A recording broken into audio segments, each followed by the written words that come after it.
Hey, what's up? What's up? Hey, we're on our third day of our time of prayer and fasting at Connected and all our Connected team. And hopefully you're along with us for the journey. Just wanted to talk to you for just a minute about prayer and fasting. There was an incident. It's recorded in Mark 9 and Matthew chapter 17, where there was a man whose son was grievously vexed and tormented, such that he often fell in the fire, fell in the water. Jesus was up on the mountain. The disciples were down below. He had come to the disciples to try to get some help, but they couldn't help him. Jesus comes down and sees the man, and the man gives the story, and Jesus says, "O faithless generation, how long will I suffer you?"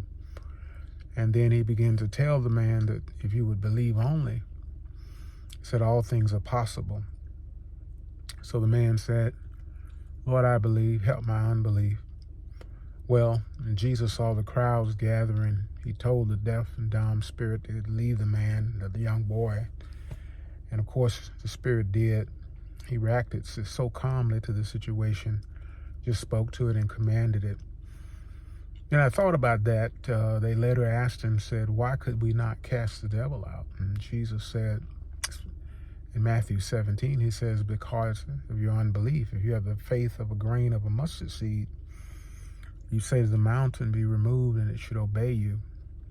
And he said, "Howbeit this kind cometh not forth or goeth not forth, cometh not out or goeth not forth, except by prayer and fasting." Well, prayer and fasting doesn't produce your faith or buy anything with God, or doesn't even change the devil. But what it does is change your focus and what you're giving your attention to.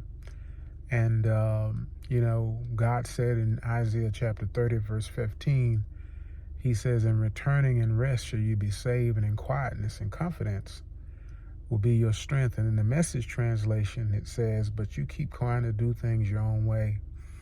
One of the things that fasting and prayers does is cause us to still ourselves before God and to look to him and fix our attention wholly upon him. I believe when we do that, we see a release of God that we cannot see otherwise, except that we quiet ourselves. It's the law of focus. What you focus on connects you. And you connect to God when you focus your attention upon him and upon his word. So I encourage you, if you're along this journey with us, make sure you redirect your attention and focus and keep it fixed so that you can see your faith flourish, and see God be glorified, and see things changed and the power of God work in your life like you've never seen it. All right, hey, love you guys. Remember this always, God loves himself some you. We do too.